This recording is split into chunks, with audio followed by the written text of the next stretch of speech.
to chat for a little bit with Andrew Barker. He's the president of TruTrak Flight Systems. Andrew, Andy, which do you prefer? Andrew, actually. Andrew, yeah, you do? Or Drew.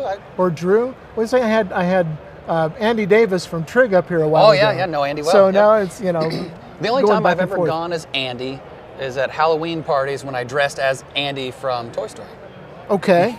No, and I'll bet you did that very well. Well, my wife's name is Andy too, so that's we won't talk about that very much. Anyway, autopilots. A couple of years ago, you started out with a project to put, for lack of a better term, non-certified autopilot in a certified airplane. What's been the evolution, and where are we now with this? It's a good term. I'm going to stop you just a little bit there. It is a certified autopilot, but it wasn't certified before. So that's a little bit of a misnomer in the industry, is that there's a lot of folks that are saying these are non-certified things. They're certified, but using maybe non-traditional pathways. So like the new G5 from Garmin, the Dynon stuff, the TruTrak stuff, these are all certified avionics, but in a much less traditional pathway on that. And so the industry kind of isn't sure how to call it, what to call it. So the TruTrak is a PMA'd autopilot, and then we have an STC for the installation. We have an AML STC. So anyway, so it's just, you know, it's based on our traditional Vision autopilot that we've been selling in the experimental world for many, many years. And like you said, here several years ago, we kind of started down that pathway, and we worked with EAA. They were our partner on getting all this done. EAA's real goal in this process was to bring affordable autopilots to general aviation, to the light aviation market. You know, the folks with Bonanzas and stuff like that, generally speaking, are looking for autopilots that are quite a bit more capable. Things like the STEC 55X traditionally. Now Genesis has some newer products that kind of fit that bill a little bit better. We kind of designed this product for that more entry-level market, much like where we started in the experimental world with the Vision and Digiflight 2 autopilots, in that airframe value of $30,000 to $50,000 approximately. We go above that and below that, of course, but so we were trying to really fill that entry-level market with a product that added a lot of safety to these aircraft that haven't had the safety of an autopilot. So where are you now with the process of bringing this equipment into a retrofit market? Right. So as of July last year, we were approved for the 172 and the 177. That was actually a subset of the 172s. Since that time, we've worked really hard to add more aircraft to the AML. So we now cover all 172, all 175, all 177, all PA-28, and all PA-32s. That's 65 models total there, and if my calculations are correct, somewhere around 60,000 aircraft that are covered under those STCs. We're working really hard right now on the 180, 182, and 185s. We've got a Mooney sitting in our facility awaiting engineering time to get it done. And then Bonanzas are standing at the door knocking every single day, please let us in. So we'll be getting into the Bonanzas here later this spring. The V-tail or the straight tail? Actually, we're planning to tackle all of them. Some of both. Then following that, we'll do things like Grummins, and maybe eventually later on in the year get into some of the light twins even. So what does it take to add an airplane to the AML? What's that process like? Actually, not as difficult as one might assume. Because the autopilot controller has all the software built in to handle an extremely wide range of aircraft, it's really designing the servo installation. So we got to design the servo installation, we got to document it obviously, and then we got to do some flight testing in the aircraft to verify that the autopilot still does what we expect it to do and want it to do, and to be able to provide the customer, here's the settings you need for that aircraft. So it takes us a little longer than I wish, but on the order of a couple of months, 2 to 3 months to add a group of aircraft to the AML. What got you into this market in the first place? What made you think, you know, we've got this really great little product, and I can kind of see it as I'm asking the question, saying, look at all these airplanes that I can't put this in right now. How do I get there? That's actually really, really close.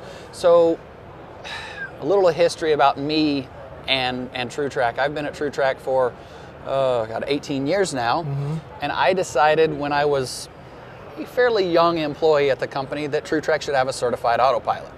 Well, two owners of the company at the time really, the market was quite different, the FAA was quite different, and they told me it was impossible. And I didn't believe them, and so I started doing some little work here and there to put things in place. And then things really did start to change in the FAA and in the industry that allowed some of this stuff to happen.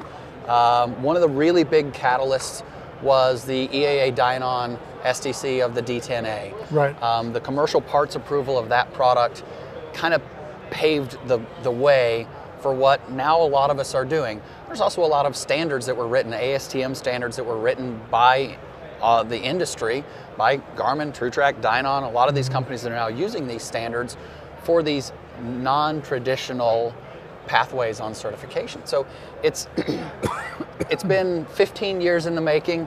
The last 4 or 5 years, a whole lot of personal time and effort in it. And that's actually one of the reasons I ended up buying TruTrak, was because I wanted to certify the autopilot and believed that it could be done. So 15 years and 15 years of life. A 15-year overnight sensation, as they say. Yes, of course. And I'm reminded of the old commercial. I liked it so much, I bought the company. So that's pretty much true. That's pretty much how the story of TruTrak goes right now. We've got a little time, Andrew, so let's talk about kind of where this autopilot technology is going. I mean, I mentioned though I was speaking with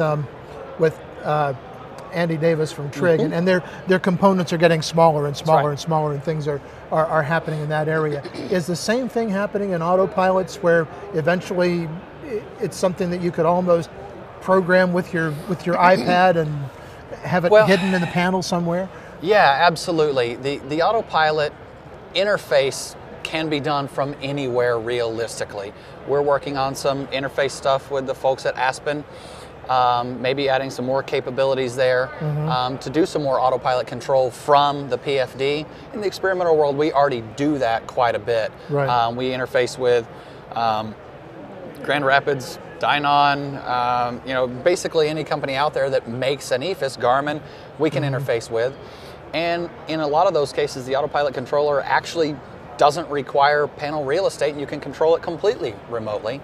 But one of the big advances for us is the advances in the gyros, the solid state rate gyros we use, as well as the pressure transducers. Those get smaller, cheaper, and better fast. And I believe that's driven by the cell phone market realistically, because every cell phone now has gyros and pressure transducers built in. So just by sheer volume of the benefit we get out of those things is that we can use those low cost, higher precision gyros for the autopilot. Where is autopilot technology going as far as a safety device? We've really focused on the safety of an autopilot. Traditionally, autopilots are viewed as kind of dangerous devices to have in the aircraft. They are on the primary controls, so you really worry about failure of the autopilot and things like that. But in this case, we designed the system so that we removed a lot of those failure possibilities. Our servos have no intelligence. There's no software in them. They can't do anything on their own. There's not a single component failure that can happen in the servo that can make it run uncommanded. And we've really worked hard at designing our system to be simple, yet complex at the same time. And that's one of the reasons, again, we were able to take advantage of those new certification pathways, is trying to make a simple system that has a lot of capability. This kind of sounds strange. So what are you focusing on here at AEA this year? Big things at AEA this year are really twofold. Number one, the Aspen interface is something we're really excited about. Aspen introduced their new E5 at under a $5,000 price point. You take that, you couple it with the Vision Autopilot, you've got a $10,000 PFD HSI and autopilot. This is something that is still today virtually unheard of. We're really hoping to see some $15,000 installed prices on those two systems combined. plus interface with whatever GPS navigator you might have in the panel as well. So that's one, we're really excited about that. Two is we're really excited about the time to actually sit down and talk with some of the new dealers. We're adding lots and lots of dealers. The certified market is brand new for us. So the ability to interface with the dealers and add new dealers.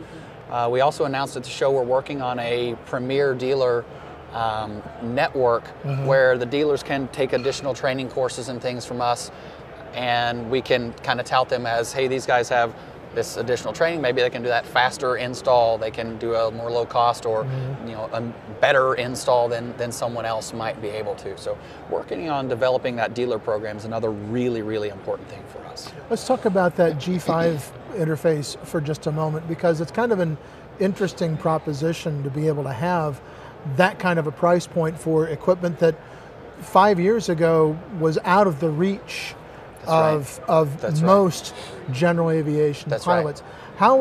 How was it working, first of all, with Aspen? I know you're going to say good things about Aspen. Well, of course, they're great folks, we love them. They're great folks, but what were kind of the technological things that you worked through to make sure that your autopilot would talk to the G5 system? One of the really important things for us in the E5 interface and the Aspen interface in general was actually retrofit.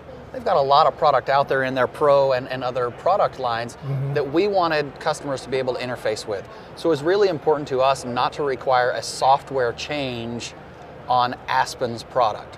So we, in communicating with them, we said, hey, look, we want to see your customers be able to add this capability, but we'd really like for them to not have to change anything in their Aspen, because now there's two of us having to change software and potentially hardware, and it's going to add cost and time to that development. Right. So we decided when in discussions with Aspen that it was easiest for us to make those changes and to start small and add things like we initially did. We're adding that heading bug capability and the ability to do the baro and altimeter sync across from the Aspen, as well as that GPS steering pass-through.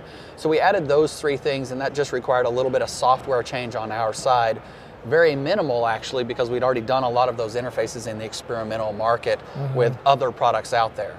So it really lets us hopefully keep the time to market and cost down. We're doing this software update for free to all of our existing customers, and so they'll just be able to add a few new wires to their Aspen, and away they go.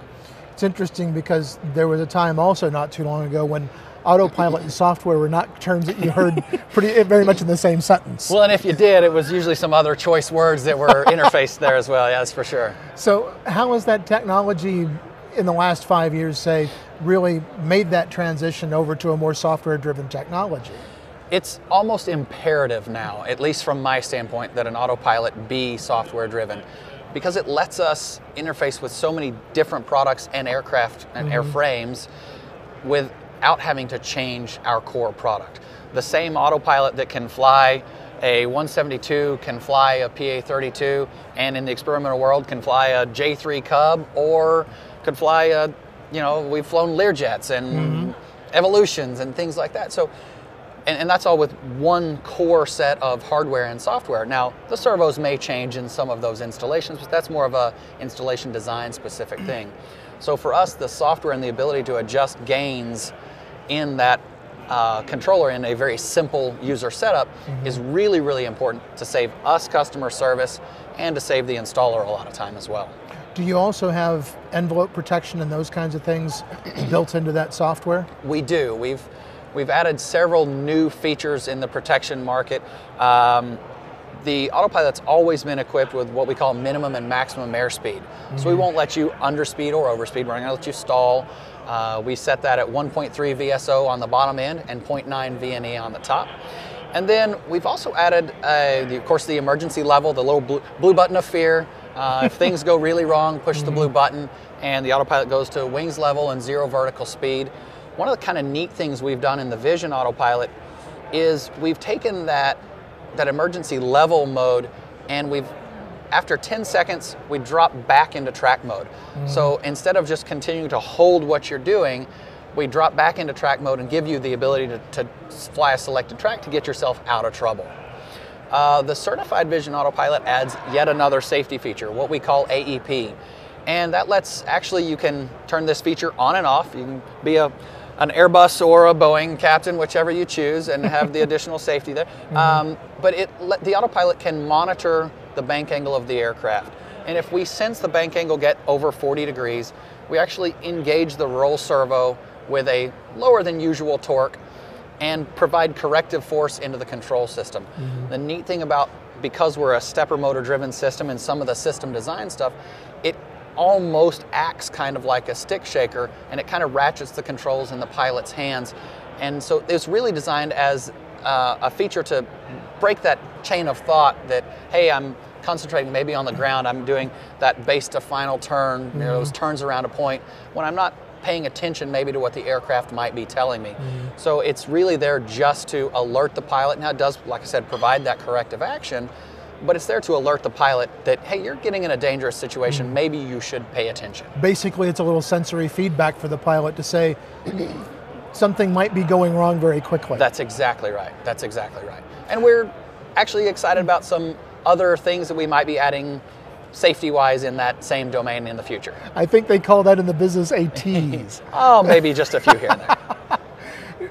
You mentioned that's for the input correction or reminder, I guess, if you will, for kind of a VFR pilot. How does that extend into the IFR realm? Well, that's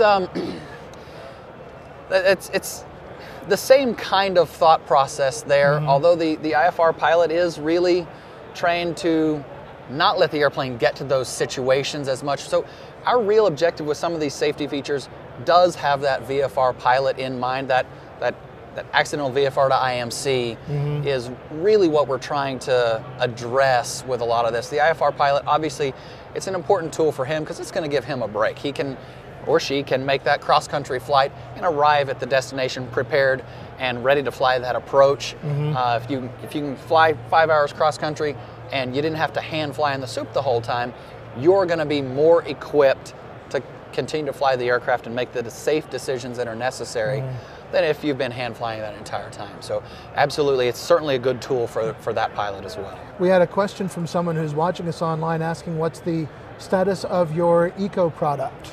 That's a good question. Eco is paused. I will say paused, not dead. We actually are continuing development of that in some other areas. We're working with our partner on that level, and there is probably some movement coming on that here middle of the year. We're looking at what the possibilities are there. It probably won't make it to the certified market, simply because the cost to do so is more prohibitive than we might have hoped for that kind of product. But our vision for it is certainly to have a home in the experimental market. And what is it? I'm not familiar with it. Eco's kind of a new concept on how to fly an aircraft. Not really new. It's been done for many, many years. But in the light world, it's kind of a new concept. It's a trim tab style autopilot where we put a secondary tab on the control surface and use that as our servo. So it's a small servo driving a tab, and we let the wind loads actually move the control surface for us. It creates the force there. So that's a concept we've really enjoyed playing with and working with the folks on that, the folks at Level, on that product. And like I said, at Sebring this year, we sat down with Ruben at Level and talked about the possibilities of that product. And we've got some neat ideas on how that can probably move forward here in the near future. Okay, we're going to have to leave it there, Andrew, but thank you very much for taking some time to come over and talk with us. Sure. Sounds like you had some exciting things, and we'll obviously keep an eye on you in the future. Good deal. Thanks. Appreciate it. All right, great. Thanks very much. Thank you.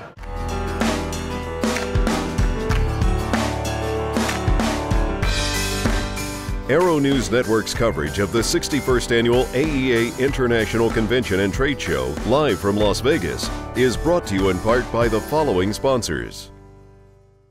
The True Blue Power TS835 series emergency power supply features lithium iron phosphate technology, resulting in an EPS that is 63% lighter than lead-acid designs with a 10-year life expectancy. Available from your local avionics dealer. Are you stall smart? Ever since Orville and Wilbur took to the skies, pilots have been taught that the more airspeed you have, the better off you are. But over the last 100+ years, we've learned that's not always the case. Take stalls, for example. The common belief is that if you have sufficient airspeed, the aircraft won't stall. The fact is, an airfoil always stalls at the same critical angle of attack in relation to the relative airflow, regardless of airspeed, configuration, or weight. Learn more at aspenavionics.com.